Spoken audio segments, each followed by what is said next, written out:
उत्तर पूर्वी दिल्ली की विष्णु अवतार रामलीला बीते 25 वर्षों से लगातार प्रभु श्री राम की लीलाओं का मंचन कर समाज को उनके आदर्शों पर चलने की प्रेरणा दे रही है। इस वर्ष रामलीला समिति अपनी सिल्वर जुबली मना रही है, जो न केवल एक सांस्कृतिक उत्सव है बल्कि सनातन परंपरा और भारतीय मूल्यों के संरक्षण का भी प्रतीक है। समिति के गणमान्य पदाधिकारियों ने मंच से उपस्थित जनसमूह को जागरूक करते हुए कहा कि आज के बदलते समय में श्री राम के आदर्श सत्य, धर्म, मर्यादा और सेवा भावना समाज को नई दिशा देने में सक्षम हैं। उनका मानना है कि रामलीला केवल मनोरंजन का साधन नहीं है, बल्कि यह हमारे जीवन में संस्कारों का बीजारोपण करती है। समिति के एक वरिष्ठ सदस्य ने कहा, युवा पीढ़ी यदि भगवान राम के जीवन से प्रेरणा लेगी तो समाज में भाईचारा, अनुशासन और समर्पण की भावना मजबूत होगी। वहीं अन्य वक्ताओं ने यह भी संदेश दिया कि इस तरह के मंच समाज को एकजुट करने और धर्म संस्कृति को जीवंत रखने का कार्य करते हैं।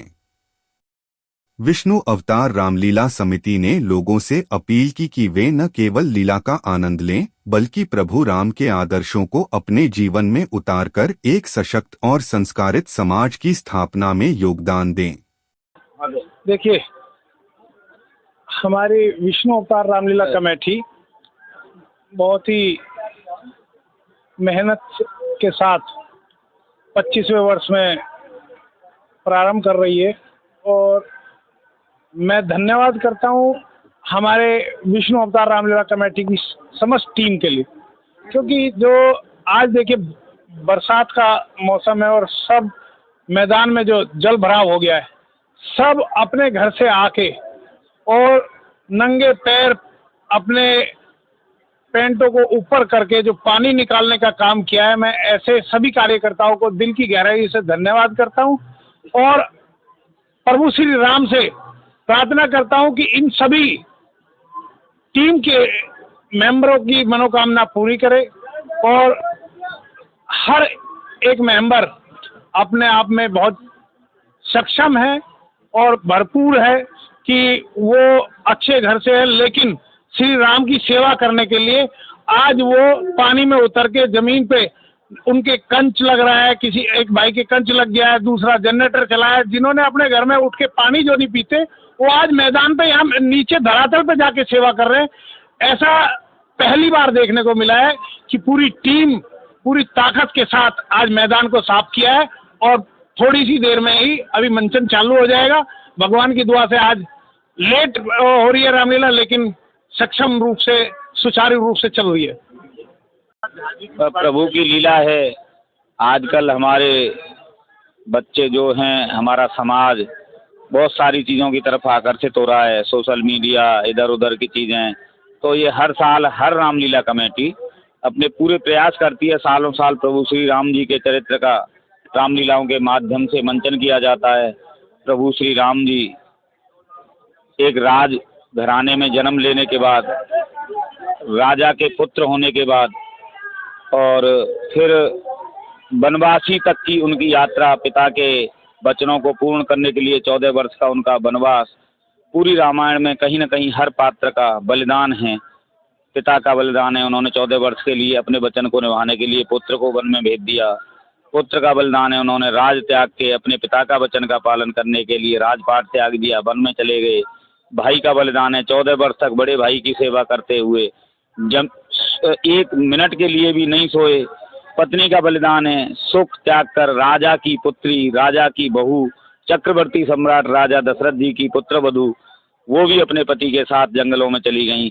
तो रामायण का चरित्र बहुत ही कहीं न कहीं हमारे समाज को, हमारे अपने मानव जाति के लिए प्रेरणा स्रोत है।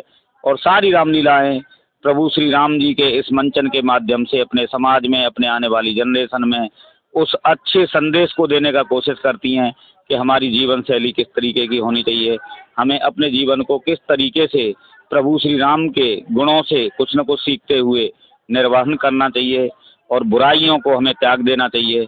इसी को मद्देनजर रखते हुए सभी रामलीला कमेटी कहीं न कहीं अपने समाज में अच्छा संदेश देने हेतु इस रामलीला का मंचन करती हैं। विष्णु अवतार रामलीला कमेटी भी विगत कई वर्षों से 25वां साल है हमारा, और रामलीला का मंचन बहुत ही सुंदर तरीके से, बहुत ही निखरे हुए कलाकारों के माध्यम से अपने समाज के, अपने प्रभु भक्तों को पहुंचाने का कोशिश करती है। सब अच्छी शिक्षा लेके जाते हैं। कुछ न कुछ उस माहौल से जो कि आज सोशल मीडिया में कहीं बच्चे खो चुके हैं, उसमें बहुत कुछ योगदान रहता है इसका। और अगर चीज़ें कई समय के साथ साथ फिर थोड़ा तब्दीली आ जाती है तो अगले वर्ष फिर रामलीला कमेटियाँ अपना योगदान देती हैं। तो मेरा सभी को बहुत बहुत धन्यवाद है, बहुत बहुत सभी के लिए शुभकामनाएं हैं आप सबके माध्यम से, प्रशासन के माध्यम से और पूरी रामलीला कमेटी के प्रयासों से यह सुंदर मंचन हर वर्ष आयोजित किया जाता है और लगातार आगे भी आयोजित होता रहेगा। प्रभु की कृपा सभी पर बनी रहे। सभी को बहुत बहुत शुभकामनाएं। धन्यवाद। देखिए, पिछले 25 वर्षों से विष्णु अवतार रामलीला कमेटी भगवान श्री राम की लीलाओं का मंचन कर रही है और 2001 से लेके आज 2025 तक समय समय पे बदलाव होता रहा है। इसमें नई जनरेशन जुड़ती रहती है, पुरानी जनरेशन जो है वो अपने जब तक लोग कर सकते हैं अपनी सेवा भाव में लगे रहते हैं। और निश्चित रूप से इस क्षेत्र के अंदर इस काम को अगर विष्णु अवतार रामलीला कमेटी के सौजन्य से किया जा रहा है तो अपने आप में ये बहुत बड़ी बात है और सनातन को भी इससे बढ़ावा दिया जा रहा है। और कोशिश होती है हमारे हर कार्यकर्ता की, बड़े से लेकर छोटे तक कार्यकर्ता जो है अपने बच्चों के साथ, परिवार के साथ, राम भक्त जितने भी हैं वो अपने बच्चों और परिवार के साथ इसमें बड़े सक्रिय तरीके से पार्टिसिपेट करते हैं। और यही सनातन की सबसे बड़ी पहचान है। सनातन को बढ़ावा मिल रहा है, हिंदुत्व को बढ़ावा मिल रहा है, भगवान श्री राम का आशीर्वाद बराबर मिलता रहता है और इस काम में हम लोग सफल होते रहते हैं।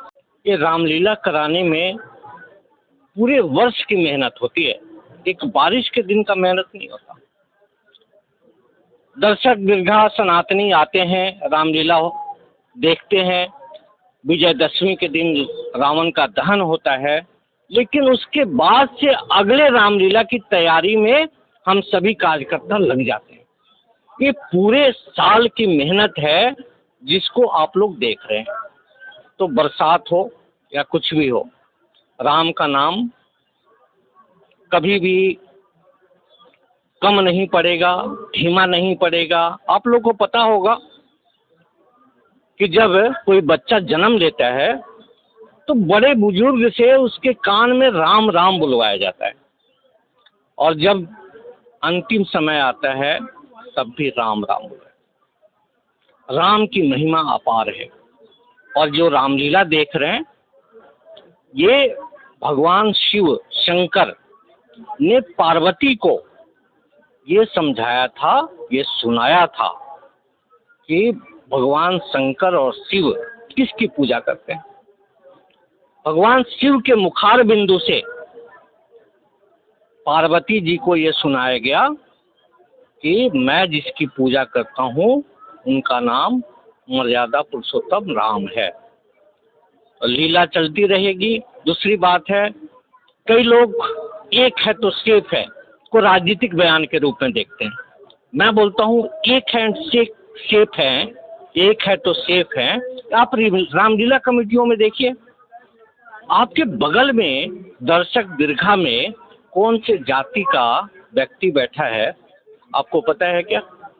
हमारे स्टेज पे राम का पात्र किस जाति का बच्चा निभा रहा है, रावण किस जाति से हैं, लक्ष्मण जी किस जाति से हैं, किसी को पता है क्या?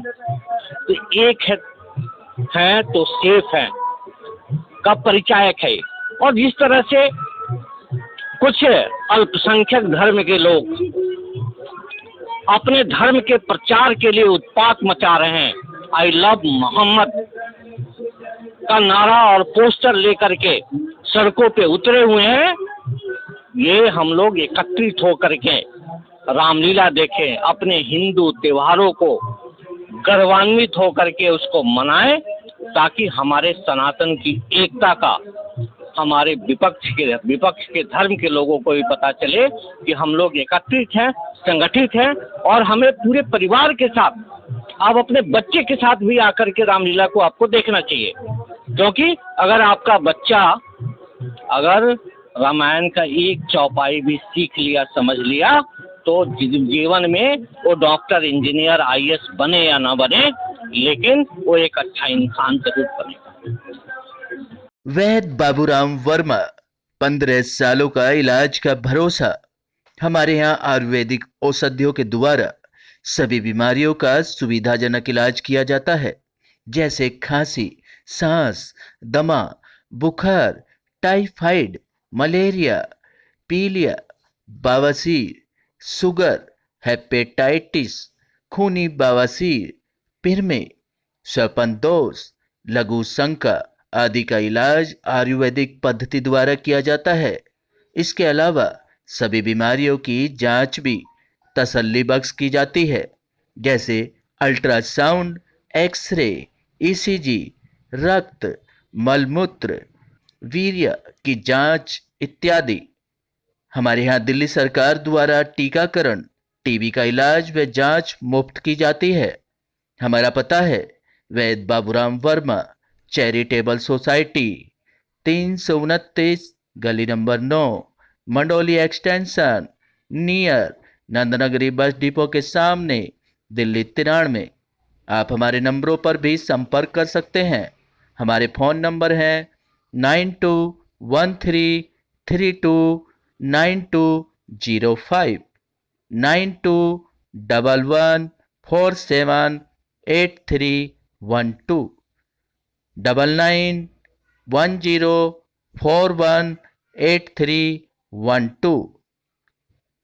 आप हमारे चैनल पर भी दिए गए नंबरों पर भी संपर्क कर सकते हैं। हमारा फ़ोन नंबर है 8506973234।